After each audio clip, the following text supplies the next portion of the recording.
pessoal, James aqui. E finalmente estou de volta. E me desculpe pelas férias prolongadas que eu tomei sem avisar. Provavelmente vocês estão ficaram meio preocupados com o meu sumiço. Mas eu tenho um bom motivo para isso.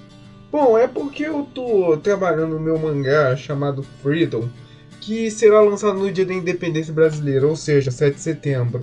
E eu trarei mais informações sobre ela na semana de lançamento, mas hoje iremos falar sobre um dos maiores quadrinhos de todos os tempos e o meu segundo quadrinho favorito só atrás de Cavaleiro das Trevas do Frank Miller, que no caso é Watchmen.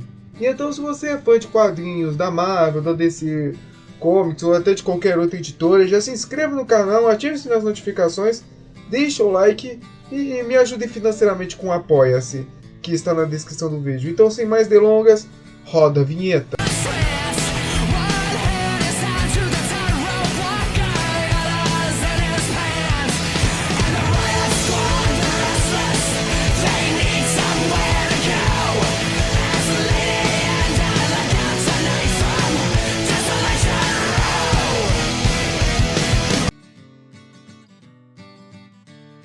Bom, todo mundo aqui, eu espero, conhece a clássica HQ escrita por Alan Moore e ilustrada por Dave Gibbons. A HQ se passa em uma realidade na qual os super-heróis são uma presença real na história da humanidade. Watchmen é um drama de crime e aventura onde a trama principal trata do desdobramento de uma conspiração revelada após a investigação do assassinato de um super-herói que, no caso, é o comediante, e em torno dessa história giram várias tramas menores que exploram a natureza humana e as diferentes interpretações de cada pessoa para os conflitos do bem e do mal, através das histórias pessoais e relacionamentos dos personagens principais. E eu só estou falando da HQ porque, além de ser uma espécie de prólogo muito bom para o Cyberg, também é uma desculpa para eu mostrar essa minha bela aquisição para vocês, a minha HQ de Watchmen. Olha como é que ela é linda. Mas beleza, vamos para o próximo tópico.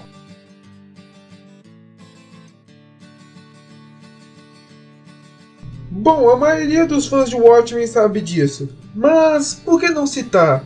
Já que citamos a HQ, nada mais justo do que nós citamos o filme de Watchmen, lançado em 2009, dirigido por Zack Snyder. Watchmen, o filme, como o próprio nome diz, é uma adaptação da HQ do Alan Moore e do Dave Gibbons, que é de longe uma das adaptações mais controversas da história que existem, com muitas pessoas dizendo que é o melhor filme de super-herói de todos os tempos, e que até supera a própria HQ, ou tem o outro lado que fala que ele é um dos piores filmes de super-herói de todos os tempos. E na minha opinião, ele até que é um bom filme, eu fico no meio termo entre esses dois. Apesar dele ter problemas sim, como o fato de que eles mudaram o final da HQ e muitos outros problemas, mas mesmo assim, ele é um bom jeito de apresentar a HQ para um público novo. Tanto que eu mesmo só conheci e me interessei por Watchmen por causa desse filme. E eu recomendo ele para vocês, para quem quiser conhecer o Watchmen e que não tem muita paciência para ler a HQ, assistam esse filme, porque ele vale muito, muito a pena. E inclusive, de preferência, eu recomendo vocês assistirem a Ultimate Cut desse filme, que é a versão sem cortes, com duração de 3 horas, já que ele realmente entrega uma experiência muito melhor. Muda completamente o filme, eu recomendo para vocês. Bom, como muita gente sabe, Watchmen tem uma série e ela é um exclusivo da HBO Max. E ela se passa 34 anos após os eventos da HQ original e conta a história de um grupo de policiais mascarados investigando um grupo de supremacistas brancos chamado a Sétima Cavalaria, que tem a sua estética e um pouco da ideologia, entre aspas, inspirada na do Rorschach. E bem, eu não posso opinar muito essa série ainda, pois eu só vi o primeiro episódio e eu só não vi mesmo por falta de tempo, mas talvez eu termine de ver essa série e cite o que eu acho dela na parte 2 da Cyberg, talvez, se eu tiver tempo, é claro. Todo mundo que leu a HQ sabe do que eu tô falando, que no caso Se trata da HQ dentro da HQ de Watchmen, que é uma HQ que é lida por um dos personagens de Watchmen, que no caso é o Bernard, que é o garoto da banca de jornal. E do que se trata essa HQ? Essa HQ é uma HQ de sobre piratas, onde que se trata de um capitão que teve toda a sua tripulação morta por uma outra tripulação pirata, que no caso é o Cargueiro Negro. Aí então ele tenta ir até a sua cidade natal para poder conseguir salvar todo mundo da cidade antes que o cargueiro vá lá e passe a lambida em geral. Mas ele acaba se convencendo tanto, mais tanto, que o cargueiro já chegou lá e matou todo mundo, que ele começa a enlouquecer e mata pessoas inocentes. Inclusive ele acaba até ferindo a sua esposa acidentalmente, para no final depois o Cargueiro Negro finalmente chegar e ele acabar se aliando ao Cargueiro Negro. E por que só quem leu a HQ sabe dessa história? Porque no filme ela não aparece. Apesar de que ela tá lá nos extras, uma adaptação animada dela. Mas eu duvido que muita gente tenha visto. E eu recomendo um vídeo muito bom do Trailers do John sobre o conto do Cargueiro Negro, do que se trata, toda a camada dele, a importância dentro da história de Watchmen e tal. Eu recomendo que vocês deixem, eu vou deixar o link na descrição. Bom, Antes de Watchmen é uma série de HQs que, como o próprio nome diz, são umas prequels da HQ original, que cada uma conta uma história envolvendo um personagem diferente de Watchmen. E eles são meio que divisoras de águas entre o público geral dos fãs de Watchmen, por causa de um tópico que eu vou abordar em outra camada. Mas o que eu acho de cada uma das edições? Antes de Watchmen, Minutemans, muito bom. Antes de Watchmen, Moloch, legalzinho, mas desnecessário. Antes de Watchmen, Dorlabil, não precisava existir. Antes de Watchmen, Rorschach, bem mais ou menos. Antes de Watchmen, Coruja, é ruim e chega até a ser incoerente em vários momentos. Antes de Watchmen, Dr. Manhattan, o melhor entre todos, sem sombra de dúvidas. Antes de Watchmen, Ozymandias, até que é bom. E por último, o antes de Watchmen, da Espectral. Ruimzinho. Bom, e ainda teríamos um último capítulo que seria o antes de Watchmen Epílogo, mas que acabou cancelado devido à recepção mista por parte dos fãs. E eu ainda nem contei sobre o Corsário Carmesim, mas nem eu entendi o que era aquilo. Se eu não me engano, parece ser muito mais uma continuação da HQ do Cargueiro Negro. Mas vamos pro próximo tópico. Bom, o Doomsday Clock é basicamente a continuação definitiva da lendária HQ de Alan Moore, onde juntam o universo principal da DC com o de Watchmen em um grande evento estilo Crise nas Infinitas Terras, aonde encerra os 952 e dá início à Era Renascimento. E na moral, essa saga é muito boa e até dá uma conclusão ótima para a história de Watchmen e é um bom material para quem quer consumir mais desse universo lindo. Apesar de eu ainda querer HQs protagonizados pelo segundo Rorschach e tal, mas talvez algum dia isso aconteça, mas vamos para o próximo tópico. Watchmen and Disney é um jogo beat'em up 3D para PS3 e Xbox 360, onde que se passa antes dos acontecimentos do filme, onde que você joga com o Rorschach e com o Coruja. E o jogo é dividido em duas partes, a primeira onde o vilão era um mafioso chamado Underboss, e a segunda parte é com a vilã sendo a Dama do Crepúsculo. E esse jogo ele é bem mediano e repetitivo na sua jogabilidade, sua gameplay e tal, mas o seu enredo ele é um bom antes de Watchmen, melhor do que o do Coruja, inclusive. Esse que devia ser o antes de Watchmen do Coruja, e porque pelo menos ele é coerente.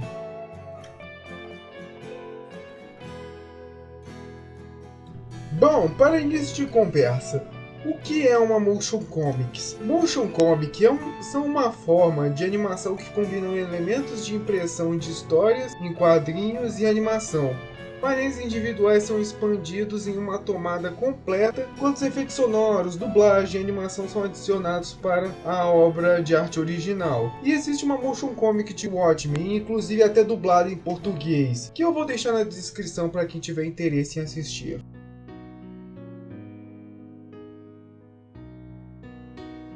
Bom, em 2020 foi lançada uma série de HQs do Rorschach sobre um assassino que usa o título de Rorschach para tentar assassinar o presidente Redford. E então temos um detetive tentando investigar as motivações do cara e tal. E sinceramente eu acho essa série de quadrinhos ridículas. E fala sério, teria sido bem melhor se eles tivessem feito uma série de HQs sobre o segundo Rorschach investigando uma série de assassinatos de um serial killer e tal. Mas vamos logo para a próxima camada. Alan Moore, o autor de Watchmen e V de Vingança, sempre deixou bem claro que ele não quer de jeito nenhum que as pessoas adaptem as suas obras para outras mídias, como TV, animações, videogames e tal. E ele sempre deixou isso bem claro em diversas declarações públicas e tal, como por exemplo esta. Eu quis dar aos quadrinhos um lugar especial quando estava escrevendo coisas como Watchmen. Quis demonstrar quais eram as qualidades da mídia dos quadrinhos, e o cinema é uma parada completamente diferente. E também tem essa declaração aqui.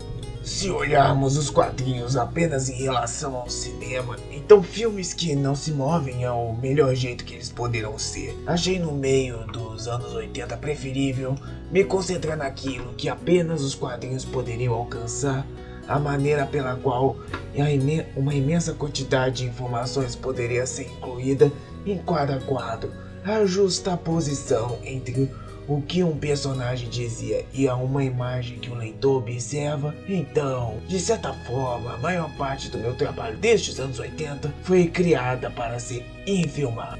E o seu repúdio pelas adaptações cinematográficas de quadrinhos não ficam só nos seus quadrinhos escritos por eles, como ele também já deixou bem claro que ele repudia os filmes de quadrinhos de super-heróis e tal, aonde que pois, segundo ele, esses filmes estão infantilizando os adultos e que os filmes e os quadrinhos de super-herói são meio que os responsáveis pela eleição do Donald Trump em 2016. E eu não vou ler essa declaração, pois é um saco ter que ficar imitando a voz do Alan Moore. Então é por isso que eu vou deixar aqui com o meu amigo Jota do canal Infinity Geek falar sobre isso. De um trecho de um vídeo dele que eu vou deixar completo na descrição. Olá pessoal, tudo bem com vocês? Aqui quem tá falando é o JG e mais uma vez a gente tá aqui no canal Infinity Geek. Bom pessoal, na última semana o Alan Moore deu a seguinte declaração. Tá, Alan Moore, você já falou na sua língua, agora pode falar em língua de gente. Não vejo um filme de super-herói desde o primeiro Batman do Tim Burton. Eles arruinaram o cinema até a própria cultura, de certo modo. Há muitos anos eu disse achar preocupante que centenas de milhares de adultos fizessem fila para ver personagens criados meio século atrás para entender garotinhos de 12 anos. Para mim, isso vem de uma grande tentativa de fuga das complexidades do mundo moderno, de volta para um mundo de nostalgia que lembra a infância. Parecia perigoso e infantiliza a população.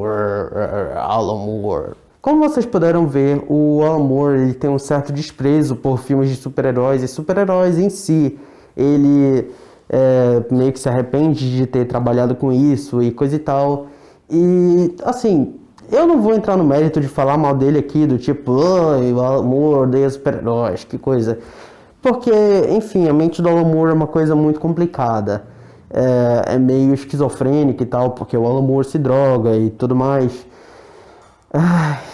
Como naquela declaração de que em 2016 ele ficou decepcionado que elegeram o nazista do Trump por causa dos filmes de super-heróis e, enfim, só mostra que ele não entendeu a propaganda dos filmes de super-heróis porque todos os atores e todas as produções e todas as empresas de super-heróis estão fazendo campanha contra o Trump. Até hoje estão fazendo artes contra o Trump, cara. E, enfim, isso não ajuda ele a ser eleito, mas enfim. Meio que ajuda indiretamente, porque as pessoas começam a achar isso patético. E é por causa disso que toda santa vez que anunciam alguma coisa envolvendo Watchmen ou qualquer obra do Alan Moore, sempre aparece um fanboy enchendo o saco, dizendo que vai boicotar isso o máximo possível e que aquilo é a pior coisa que ele já viu. E se esse tópico já foi meio polêmico, o próximo vai ser ainda mais. Então vamos logo para ele. Bom, o Rorschach é de longe um dos personagens favoritos da maioria dos fãs, mas a ideia que o Alan Moore tem do Rorschach é que ele é um ser desprezível e repulsivo e quase até a reencarnação do próprio Bigodinho, pois o Alan Moore tentou representar o Rorschach como ele via pessoas de direita e tentou demonizar o máximo possível ele. E o motivo disso é que o Alan Moore é um Ancon declarado. E o personagem que inspirou a criação do Rorschach é o personagem Questão, que é um personagem que carrega em sua essência ideais de direita, mais especificamente do objetivismo. Mas então, por que o Rorschach é tão querido pelos fãs? Eu tenho 4 ou 5 motivos que são eles. O primeiro motivo é que muitos fãs do Rorschach só viram o filme, e o filme é, digamos assim, uma versão romantizada da HQ e de seus personagens. Então o filme cortou alguns diálogos dele, onde ele é homofóbico, passa pano para psicopatas como comediante e até meio bigodista. Segundo, como o Alan Moore queria representá-lo, obviamente. O segundo, a sua estética visual, que realmente é incrível e é como dizem, um bom design às vezes pode tornar um seu personagem inesquecível e até querido. E o terceiro, que foi muito bem colocado pelo quadrinista Grant Morrison, conhecido por ter escrito a HQ Superman Grandes Astros e muitas outras grandes HQs dentro da DC e da Marvel, que é o fato dele ter uma fé quase inabalável pelos seus ideais de justiça, que é uma característica bem admirável em várias personagens, mesmo essa moral sendo em alguns momentos bem duvidosa, mas mesmo assim é admirável. E por último, mas não menos importante, é o fato de que anti-heróis violentos são muito facilmente simpatizáveis para o público, por causa da nossa sociedade, que é extremamente caótica, onde temos medo de sair na rua e sermos mortos, assaltados, estuprados e etc. Então nós sempre acabamos pensando que deveriam existir mais pessoas como esses anti-heróis, como Rorschach, o Justiceiro e muitos outros. E isso não se reflete só em Watchmen ou nos quadrinhos. Podemos citar, por exemplo, o clássico filme brasileiro Tropa de Elite, que tinha como proposta inicial manchar a imagem da polícia, mas que acabou servindo para enaltecer a imagem dela e até com propaganda de alistamento militar devido ao caos que o Rio de Janeiro vivia na época. E posso citar infinitos exemplos de personagens que eram para ser, como posso dizer assim, vistos como repulsivos e malignos e tal, e que acabaram sendo queridos por vários fãs. Mas isso pode ficar para algum vídeo solo e tal. E vamos para o próximo tópico. Bom, simetria é a propriedade geométrica de transformar ou mover uma figura sem alterar a sua forma original. Na matemática, dizemos que uma figura é simétrica se ela puder ser dividida em duas partes exatamente iguais, rotacionadas ou deslocadas em relação a um ponto e continuar com sua forma original. E, bem, como as imagens ilustram, a simetria vai para qualquer forma geométrica, inclusive até de imagens, que é extremamente comum tanto no cinema quanto, principalmente nas HQs, usarem a simetria para poder fazer páginas interessantes. Esse método se chama Raccord. E esse método é bastante usado por Watchmen, principalmente no capítulo A Terrível Simetria, hoje que é o capítulo onde que é mais focado no Rorschach, que mostra até a sua prisão. E podemos ver aqui vários exemplos onde essa simetria é mostrada. Como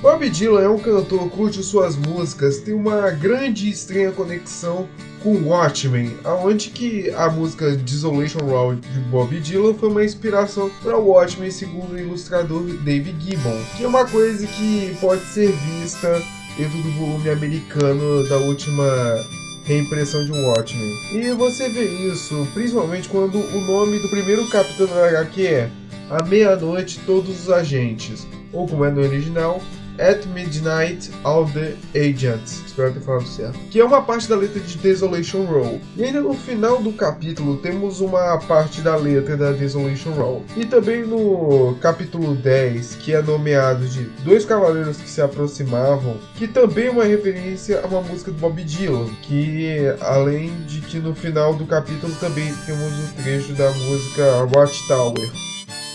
Bom, uma coisa que fica em aberto em Watchmen é a respeito da sexualidade do Adrian Veidt ou Ozymandias, onde fica aberto que ele é gay, entre aspas, devido a esse diálogo do Rorschach. Encontrar Veidt me deixou com um gosto ruim na boca. Ele é mimado e decadente, traiu até mesmo as suas hipocrisias liberais. Talvez homossexual, preciso me lembrar de investigar mais. E também por causa da sua obsessão bizarra pelo Alexandre Grande. E ainda o próprio filme do Zack Snyder meio que confirma isso com o começo do filme, onde que é mostrado atrás dele vários ícones LGBTs da década de 70, como a banda gay Village People, o canto andrógeno e bissexual David Bowie. Mas a grande maioria dos fãs, assim como eu, interpretam ele como sendo assexuado, pois nunca é mostrado na HQ original ele tendo uma atração por absolutamente ninguém, pois é deixado bem claro que um dos traços da sua personalidade é o seu ego absurdo, que chega ao ponto dele não achar que alguém é digno para ele, assim como é mostrado na série do Watchmen. Bom, antes de falarmos sobre isso, devemos saber o que diabos é roleplay. Roleplay é uma simulação ou encenação de um evento real que remete a uma situação cotidiana, geralmente repetitiva, e que necessite de aperfeiçoamento e atualização constante. É muito usada em treinamento de equipe de vendas e outras funções de atendimento ao público, mas também pode serem usadas como jogos divertidos, como por exemplo, muitos RPGs, por exemplo. Watchmen teve 2 roleplays, o primeiro sendo lançado em 1986, chamado Who Watches the Watchmen, onde você joga um herói mascarado que foi convocado pelo Capitão Metrópole para se juntar aos combatentes do crime, junto com os outros personagens da HQ, para salvar antigos super-heróis aposentados que foram sequestrados. E o segundo é o Watchmen Companion, que é um compilado de roleplays de Watchmen. Na moral, eu preciso que alguém lance aqui no Brasil esse negócio, porque, fala sério, eu quero muito isso na minha coleção. Então, Panini ou qualquer outra editora, lancem. Ou eu vou ter que comprar a versão original e ler com o Google Tradutor e vai ser um porre. Bom, dentro da edição definitiva de Watchmen, nós podemos ver os primeiros visuais que o Dave Gibbons fez para os personagens. E com certeza o do Rorschach é de longe o mais cursed que tem, onde o corpo inteiro dele tem as marcas do Rorschach e tal. E ainda bem que esse visual foi rejeitado. Watchmen The Annotated Edition é uma edição de Watchmen onde mostra o roteiro escrito pelo Alan Moore. E é só isso mesmo. E ela até que é interessante, pois graças a isso você começa a perceber coisas que você nunca perceberia normalmente lendo, como o cara brigando com o Rorschach lá no início. Aposto que você não notou essa. O Justiça Encapuzado, segundo a própria HQ, foi o primeiro vigilante mascarado a existir dentro do universo de Watchmen. E dentro da série é revelada a verdadeira identidade desse herói, que era Will Reeves, um homem negro que foi sobrevivente no massacre de Tulsa. Bom, um fato que muitos fãs hardcores de Watchmen sabem, e por mim eu teria deixado acima do iceberg, mas whatever, é que os primeiros planos do Alan Moore para Watchmen eram usar os heróis da editora Charlton Comics, recém-comprada pela DC. Mas a DC sugeriu para o Alan Moore criar os seus próprios personagens.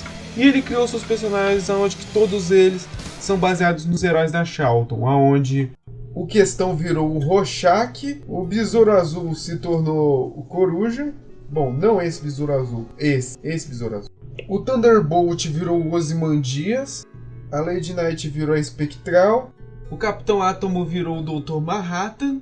E o Pacificador virou o Comediante. E, na moral, imagina se a DC tivesse deixado o Alan Moore usar os personagens da Charlton. Até que seria interessante, e hoje em dia, provavelmente, a maioria desses personagens, que hoje em dia são meio obscuros, teriam muito mais popularidade do que eles têm hoje.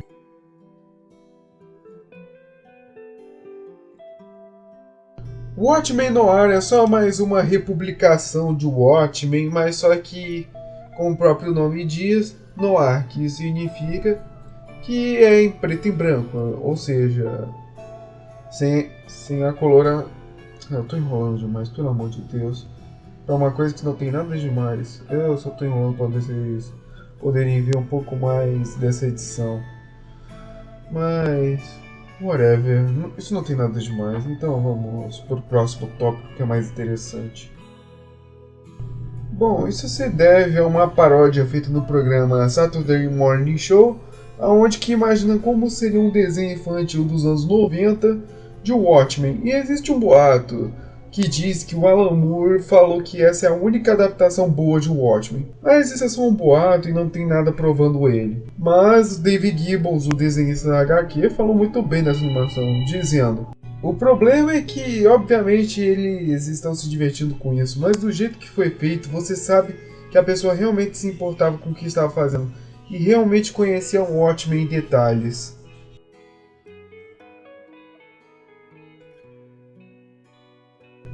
Watching the Watchmen, ou Os Bastidores de Watchmen, é um livro de artes e informações dos bastidores da HQ, que foi escrito pelo próprio David Gibbons e que já foi lançado aqui no Brasil pela editora Aleph. E eu pretendo comprar ela algum dia e tal, mas vamos para o próximo tópico.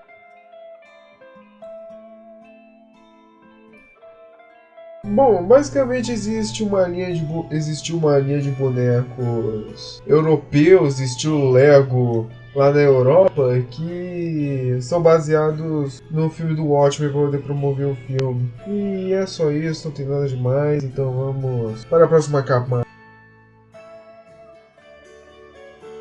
Bom, isso se deve a uma paródia de Watchmen dentro do universo de Simpsons, que existe dentro do episódio onde que o Alan Moore aparece. E então o Milhouse pede para o Alan Moore autografar o seu DVD de Watchmen Babies, e como você pode esperar do Alan Moore, ele fica furioso, assim como na vida real. Confiram aí o episódio, eu só espero que a Fox não arranque minha cabeça. Olha quantos criadores alternativos de quadrinhos! Alan Moore, Art Spiegelman, Dan Bloss. Eu me identifiquei muito com as meninas do Mundo Fantasma. Elas me fizeram sentir que não estava tão sozinha.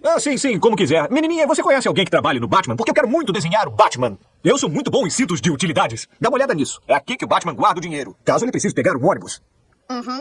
Alan Moore, você escreveu os números que eu mais gosto do Homem Radioativo. Ah, é mesmo? Então você gostou que eu tornei seu super-herói preferido em um crítico de jazz viciado em heroína que não é radioativo? Eu não olhei as palavras, só gosto quando ele soca as pessoas. Como faz a roupa dele ficar tão justa nos músculos? Senhor Moore, pode autografar meu DVD dos bebês Watchman? Qual dos bebês é seu preferido? Será que vocês não percebem o que essas corporações fazem? Elas tiram suas ideias e sugam tudo. Sugam como sanguessugas até tirarem a última gota de tutano dos seus ossos. Ei, cara, por que você não se acalma? Tá legal. Luluzinha e bolinha, a simplicidade do traço e o roteiro corriqueiro.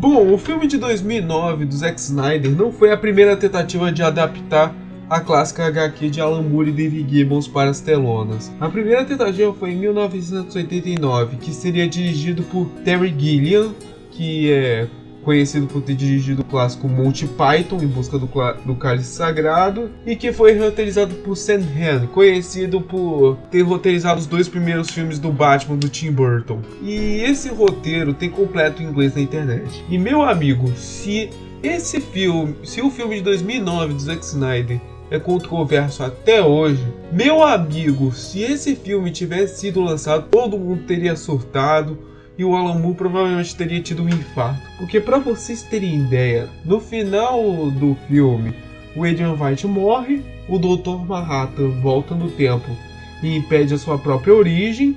O Rorschach, o Coruja e o Espectral viram personagens de quadrinhos. E, na moral, ainda bem que esse filme nunca lançou e que a gente tem a versão do Zack Snyder. E ainda teve uma outra tentativa, que foi o filme de 2003, onde não temos tantas informações e só uma cena de teste muito interessante.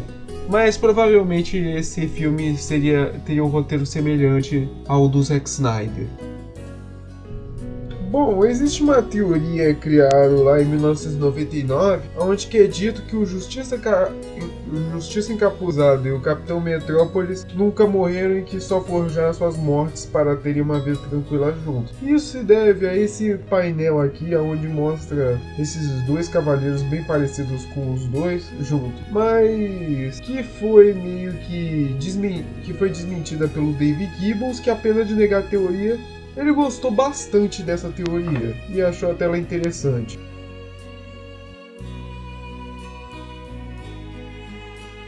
Moe Venom é o pai do Hollis Manson, ou o primeiro Coruja.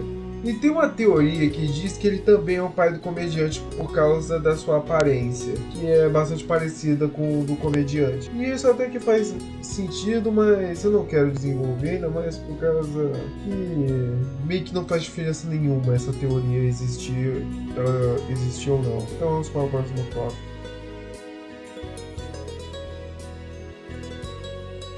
Bom, isso é só um desenho que o autor de Sandman, Neil Gaiman, fez de um cachorro usando o traje do Rorschach. É só uma piada, nada demais. A coisa mais interessante é que tem esse desenho dentro do volume americano de Watchmen, o último que foi impresso. Só isso.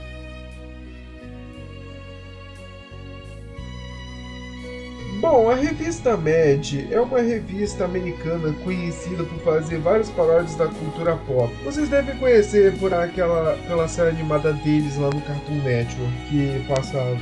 E como todo mundo sabe, Mad meio que faz paródia de tudo da cultura pop, como eu expliquei, e o Watchmen não ficou fora disso, tendo várias paródias, onde a principal foi Botman, que é só uma paródia do filme, onde eles satirizam os acontecimentos que acontecem no filme do Zack Snyder. Bom, isso se deve a uma cena logo na abertura do filme do Zack Snyder, onde é mostrado o primeiro Coruja salvando um casal de ricos que estavam prestes a ser assaltados. E provavelmente esse casal era nada mais nada menos que Thomas e Martha Wayne, os pais do Batman. Sabemos disso por causa dos pôsteres do Batman de fundo e também uma placa escrito A Casa de Ópera de Gotham. Então sim, esse universo ironicamente é um dos únicos onde o Bruce é uma pessoa feliz.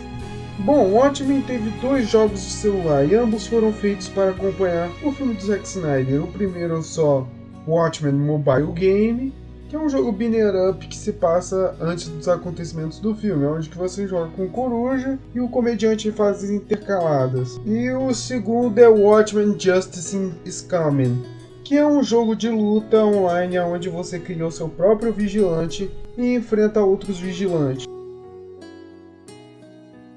Bom, isso é uma teoria que diz que o filme de Watchmen do Zack Snyder está dentro do Snyderverse, pelo fato de obviamente ambos serem dirigidos pelo Zack Snyder, e também porque existem easter eggs dentro dos filmes do Snyder, como em Homem de Aço, onde mostra o símbolo do bottom do comediante, e também em Batman vs Superman mostra a mensagem do quem vigia os vigilantes e uma parede pichada, e também vemos no Snyder Cut que o cemitério onde que o Cyborg está é o mesmo onde o comediante foi enterrado. E também o próprio Zack Snyder confirmou que o Dr. Manhattan apareceria em Homem de Aço como easter egg. Então sim, provavelmente o Watchmen está no Snyderverse. E provavelmente se o Zack Snyder ainda estivesse dentro da DC até hoje, ele com certeza adaptaria Doomsday Clock. E na moral, ia ser incrível.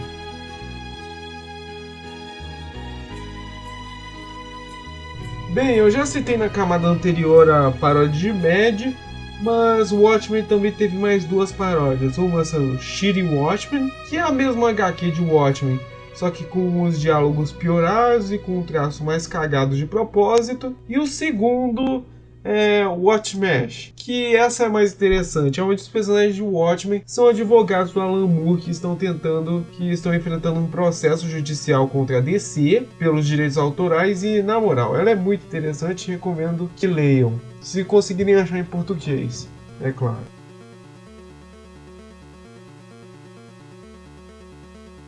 Bom, existe uma teoria que diz que o Dr. Manhattan não matou o Rorschach, mas o mandou para outro universo onde ele foi preso e torturado e se tornou o V do V de Vingança. E essa teoria se deve a algumas semelhanças de ambos em suas personalidades, como a obsessão de ambos por seus alter egos, seus sensos de justiça absolutamente fortes e, óbvio, o fato de ambos terem sido criados pelo Alan Moore. Mas eu acho que se alguém falasse dessa teoria para Alan Moore, ele declararia guerra contra toda a humanidade, já que o Rorschach é basicamente a representação de tudo que o Alan Moore mais odeia, enquanto o V é o literalmente eu do Alan Moore. Mas relaxem, eu tenho uma teoria bem melhor que tem chance enorme de acontecer do jeito que tá a DC atualmente.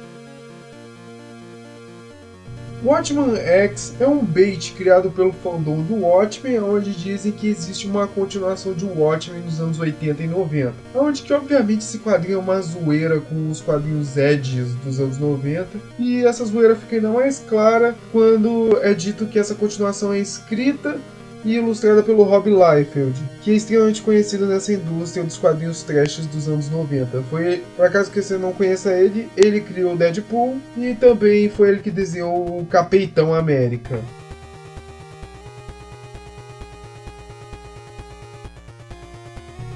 Não é.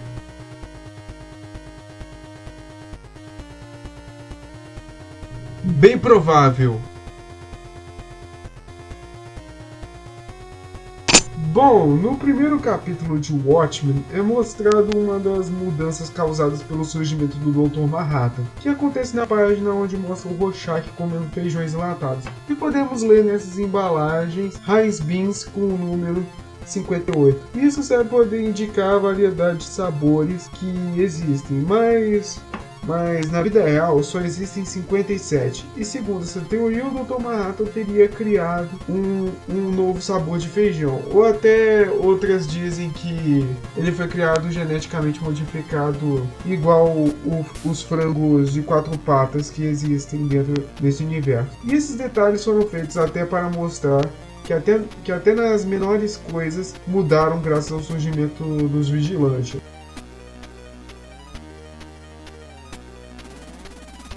Agora se preparem para a teoria de Watchmen mais bizarra de todos os tempos, que pode fazer mais ou menos sentido, mas é bem provável. Segundo essa teoria, o Dr. Manhattan, antes de ter criado o universo Rebirth da DC, ele treinou as suas técnicas para aperfeiçoar na criação e criou um universo mais simples. E no caso, esse universo seria o dos Smurfs, que ele criou para ser uma forma de experimento antes de criar o universo Rebirth. E é só essa teoria, ela é meio absurda quando você pensa nela, mas pensando um pouco, ela faz sentido. Mas é bem provável da DC ou alguém que escreveu a Doomsday Clock confirmar isso, e muito menos o Alan Moore confirmar. Bem, já estamos indo para a última camada, mas eu tenho que avisar uma coisa. Bom, eu peguei o iceberg original no Reddit de um youtuber gringo que fez um iceberg de Watchmen, mas essa última camada foi totalmente feita por mim, porque eu achei o final desse iceberg uma droga. Então eu decidi colocar algumas coisas que não foram mencionadas no iceberg, como uma espécie de menção honrosa. E eu só queria deixar isso avisado mesmo.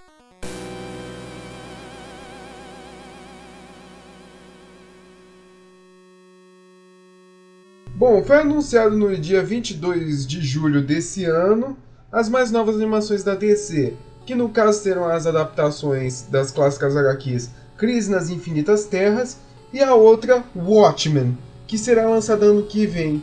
E eu estou muito empolgado para ver como é que vai ficar, mas eu também tenho um certo receio de que como diabos eles irão adaptar o Watchmen inteiro em 1h30, que é o tempo médio de uma animação da DC. Pois se já foi um milagre terem feito uma adaptação decente de 2h30 Imagina só com 1 hora de animação. Pra mim seria melhor se eles, ao invés de fazerem um filme animado, fizessem logo uma série animada de 12 episódios, onde que cada episódio é um capítulo da HQ, que nem vão fazer com Scott Pilgrim. Que aí sim daria pra fazer algo bom de verdade. Ou faça um filme dividido em 2 partes, cada um com 3 horas de duração. Mas é bem provável que aconteça, e eu espero de coração que eles consigam fazer uma adaptação decente que o Watchmen merece. Bom, que o Alan Moore tem ódio das editoras de quadrinhos, todo mundo sabe. Mas afinal, por que esse ódio? Bem, devemos começar com a sua treta inicial com a DC, quando ele descobriu a forma que os artistas, os roteiristas dentro da Marvel eram acreditados, onde que quase todos os créditos ficavam com o Stan Lee. Aí ele ficou furioso com isso e decidiu entrar pra DC. Aí na DC... e também na Marvel outro detalhe importante que fez ele preferir a DC é de que a DC dava mais liberdade criativa pra ele. Isso é um detalhe. Aí quando ele entrou pra DC, a DC basicamente deixou ele livre, fazendo o que ele queria. Mas a treta com o Alan Moore e a DC veio por causa dos direitos autorais com os personagens de Watchmen, que foi estabelecido num contrato de que se a DC ficasse 3 anos sem publicar nada de Watchmen, os direitos autorais voltavam para o Alan Moore e para o Dave Gibbons. Mas todo ano a DC sempre relança alguma coisa de Watchmen, seja reimpressões, séries, filmes, continuações e etc. Então esse que é um dos principais motivos do Alan Moore ter toda essa repulsa pela indústria de quadrinhos. E também porque ele acredita que a indústria de quadrinhos, como mencionado no tópico anterior, ela é reacionária e fascista, que serve para poder meio que alimentar como eu posso dizer assim, as ideias do sonho americano e da extrema direita. E inclusive chegou até a tretar com o Frank Miller por causa de Holy Terror, que é uma HQ realmente meio controversa, mas esse não é o assunto do vídeo, então vamos logo para o próximo tópico. Bom, o My Chemical Romance é uma das minhas bandas favoritas e que é conhecido pelos seus 2 hits principais, Welcome to the Black Parade e Helena. E o que ele tem a ver com o Watchmen? Bem, a própria banda My Chemical Romance participou da trilha sonora do filme de Watchmen, fazendo um cover de Desolation Row do Bob Dylan, que inclusive foi um cover que ficou melhor do que a original. Eu recomendo que vocês assistem. E também o próprio vocalista da banda, o Gerard Way, eu espero que seja assim que ele mesmo falou que o Watchmen foi uma das inspirações para ele seguir na indústria de quadrinhos, já que o vocalista do My Chemical Romance, o Gerard, ele não é só vocalista da banda, ele é um escritor de quadrinhos, e o seu trabalho mais conhecido nos quadrinhos foi The Umbrella Academy. Vocês provavelmente conhecem por causa da série da Netflix. E vamos para o próximo tópico.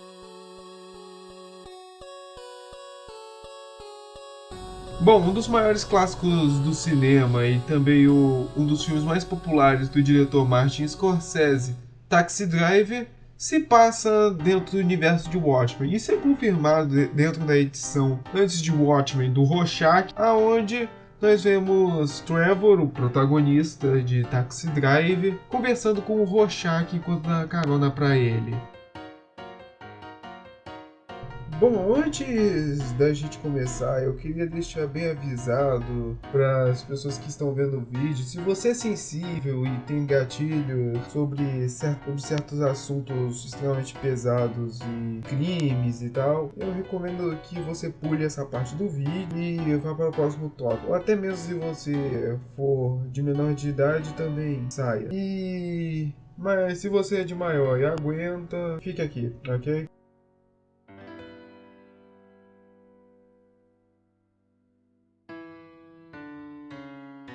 No dia 13 de março de 1964, Catherine Susan Genovese, mais conhecida como Kitty, foi brutalmente assassinada em frente ao seu apartamento no bairro de Kew Gardens, em Nova York. Ela foi estuprada e esfaqueada 2 vezes nas costas e, mesmo gritando por socorro, foi ignorada pela maioria dos vizinhos. E o autor de tal barbaridade foi Winston Moseley, um maníaco com desejos necrofilos. E bem, o que isso tem a ver com Watchmen? Bom, na própria HQ é revelado que o que fez o Walter Kovacs se tornar um vigilante mascarado foi justamente esse caso aonde a Kitty era uma cliente da loja de roupas aonde. Bom, eu achei interessante mencionar esse caso pois eu só soube da existência desse caso por causa de Watchmen.